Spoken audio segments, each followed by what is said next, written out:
The Summoner Choice is coming back, or is it? Is this a kabam ruse yet again? We're going to have a look into this in a moment. Deadpool oversaturated market event results. Yes, we're going to give the full picture of the results, which will help for next year.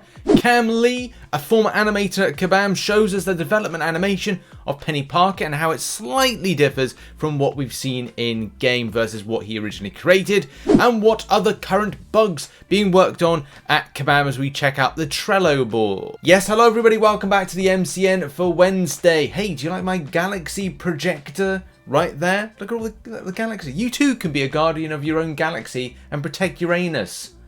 That sounds weird. But in the meantime, you can hit the like button, subscribe with post notifications on all because it supports the channel. Subscribing to the channel is free. Please consider it. Thank you. We kick off the show with Incursions, and that is a reminder about Incursions. Tomorrow it is back. The main thing that we need to know is the solo version is back. We still don't know a full detailed breakdown of how the reward situation works and as well how the solo aspect works for it. There's some inklings of how it will work, but there's no kind of full coverage of like how that is going to work from a dynamic point of view with the mode. So when it's in, maybe we'll get like the answers, or are we going to wait for more information? The things that we do know at the moment is there's going to be a Sector 9, and there also is going to be a 6-star Incursion crystal, which is fantastic news. Apart from the fact that it's going to have a Doctor Doom, Iron Man, Infamous, Tech Doom flavour to it, and that is what you're going to be enjoying. But I think the solo particular aspect is one to kind of mention, and as well one of the other things is the concern about what the Incursion store is going to look like with the addition of 6-star Incursion crystals and the price. Currently the price set for certain things at a 5-star level is 27,000.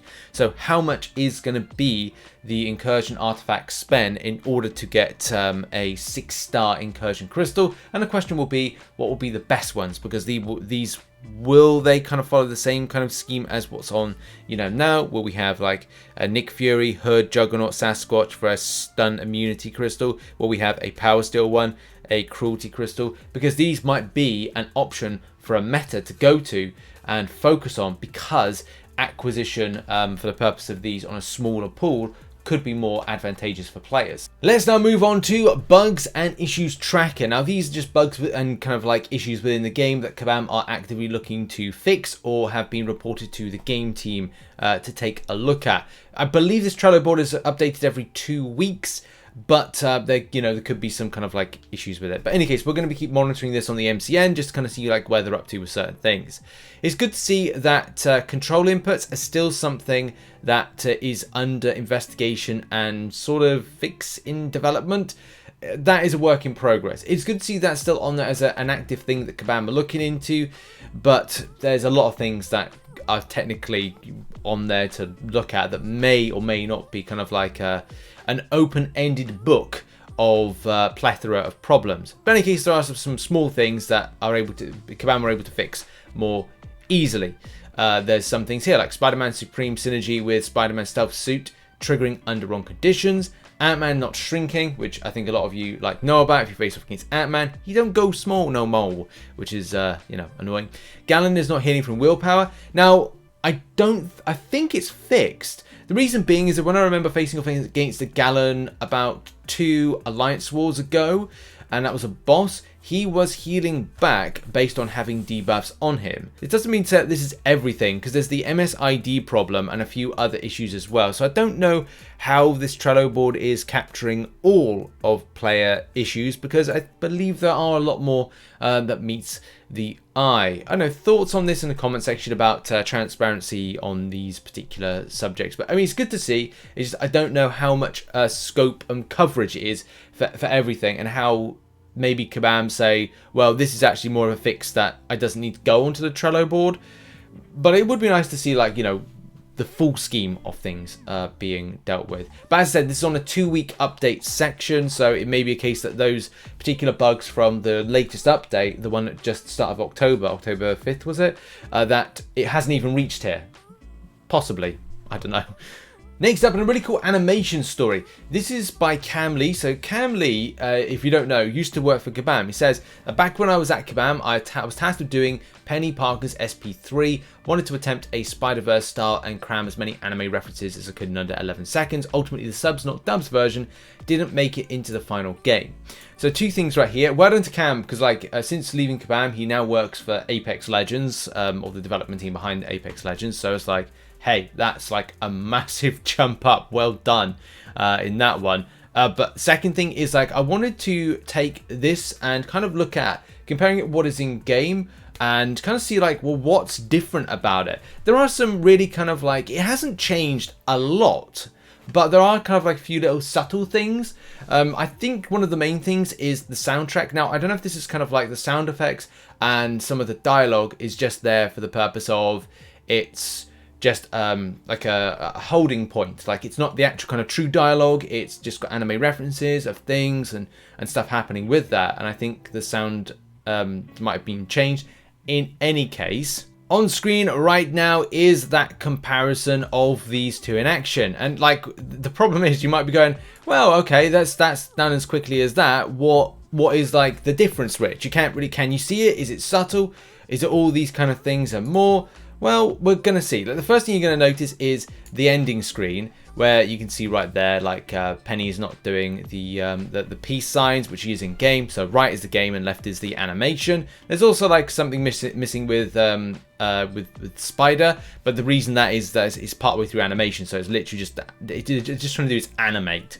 That's just the main thing, regardless of the end product. Yeah, but first off, starting like it's pretty much. It is literally just pretty much all the same as the original. Again, subtle things that will be kind of like would be brushed up when it comes to the future part of the game. A lot of dialogue and things, which I think that's maybe something that the animator wanted to kind of portray, that animation and sound effect to it in those moments. But it's all very much the same. There is one bit that's kind of cool, which shows Spider kind of going towards the enemy, which you're going to see in a second. Like right here, there's like, you can see that the step to the right in the right hand corner, and there's like an extra minute step. It's literally just like a millisecond of an extra step to the left, which is it a step to the left? I want to say it is.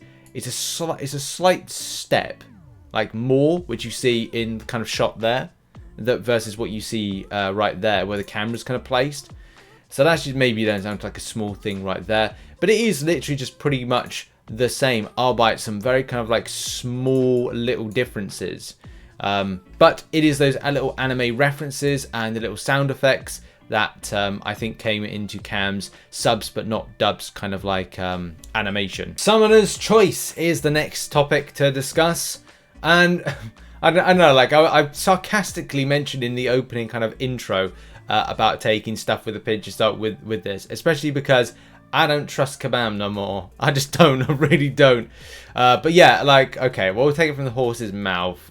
Hey, Summoners, I'm excited about the next Summoner's Choice. I wish I could share more with you at this point, but what I can say is we'll have more information coming to MCC social accounts in the month of October. The month is October, that's good.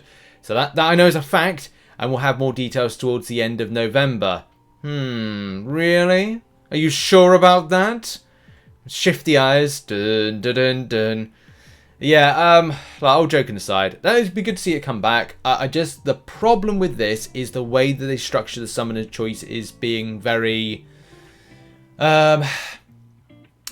one-sided. It is too much of a predictable, and that's one of the biggest things as well. And in response to, like, you know, the caliber, which is another like key kind of point, the caliber of the champions in place. Look, was anybody really going to beat Quicksilver? Beta Ray Bill would have had a good stab at it, but it was just those two right towards the end. And yeah, okay, maybe there was like a few kind of like odds and ends with stuff like Agatha Harkness, but it was like you knew who was going to win, and that was a problem because it was just boring. I think it was like even like the whole community predicted how it would be with the last 3 or 4 champions that were on there. Regardless of the Twitter sweepstake, regardless of the voting situation, which was one against the other, we knew how it was going to like factor in. So, as Kabam Jack says in response, I know there's been a great deal of effort to try and make sure the selections are all of similar grades of popularity, which I hope this time, because you just weren't going to beat Quicksilver. You really were not. It was the champion that the players have wanted for a very long time. It has a whole amount, like a huge amount of popularity, and there was nothing beating it. There really wasn't. Hopefully it's a balance that encourages a nail biter of a competition. Fingers crossed. And yeah, like I just hope that this time it is like a load of just not mediocre type champions, but champions that maybe would have like a little bit of popularity to them. And this is where I go back to a rank.com, which is something that Gabe, which is the MCOC wishlist, and the MCOC wishlist does pinpoint a lot of characters which kind of go in a popularity. It's kind of like a charts of champions you'd like to see. You know, you've got Adam Warlock, Sandman, and I think those two would be kind of good vote one another. Mystique's a bit of a difficult one because I don't think Kabam can like do that. Beta Ray Bill, Lizard, Morbius, Cloak and Dagger, like all these particular characters that you know you could go down. Spider-Woman. Oh, and yeah, but the thing is, there's a lot of ones that are kind of like along the same level that could potentially have more of an interesting vote, is the point I need to kind of get to with this. So we will see if the voting indeed is a thing, and we look forward to the end of this month and November. Now we move on to a very important topic, which is the results of the oversaturated market Deadpool 4-day event, because it was a bit of a surprise with the extent of points to what you got. But yeah, let's see how it all broke down. So I want to give a massive thank you to everybody that submitted information when it comes to data of the rank. And I got so many like submissions of data. It was amazing, first of all. But what I've tried to do is whittle it down to like this particular segment here. So if you gave me something that's not in this, I apologize, but it's just a case of like we need to kind of get a small little area of coverage, especially when it comes to the top 500. That is probably the most killer place that we get that particular info, and this will be handy for next year if Kabam runs something similar. And I say that with a smile on my face, going like, oh my god, how do we kind of like prepare for that? Because what if Kabam don't bring it back? So I'll just save it just in case it comes up again and it's a guaranteed event that pops up. So results wise, rank 1, Mark Spector over on Twitter. That's probably going to be like one of the, we're going to go to that particular like Twitter like photo in a second, but 8,000 points for rank 1, insane amount, especially when you consider that rank 17 was 3,430. If you go down to 494, so close to that 500 position, because obviously 500 positions get the 6-star Deadpool, is 860 points. So it gives you an idea of the big cutoffs then. If you were looking to get the champion, then 860 points is all you would need to have fronted for this. As it goes down, feel sorry for those that got 469 or kind of close to that, especially because that was 1 to 10%. And 1 to 10% you could get by putting upwards of 69 points. That's saucy. So yeah, 69 points. I don't know if there's going to be something like lower than that. We'll try and find that, especially if this event comes back again. But we'll have to see if it is exactly or similar than it was before. Also, for myself, I only did 31% to 50%. I just didn't see any need to kind of refresh anything with my kind of like units, or kind of reinvest by that means, or use specific champions for things like AQ. That's down to a personal preference. But then if you wanted to put upwards of 30 points, then you were getting 11 to 20%.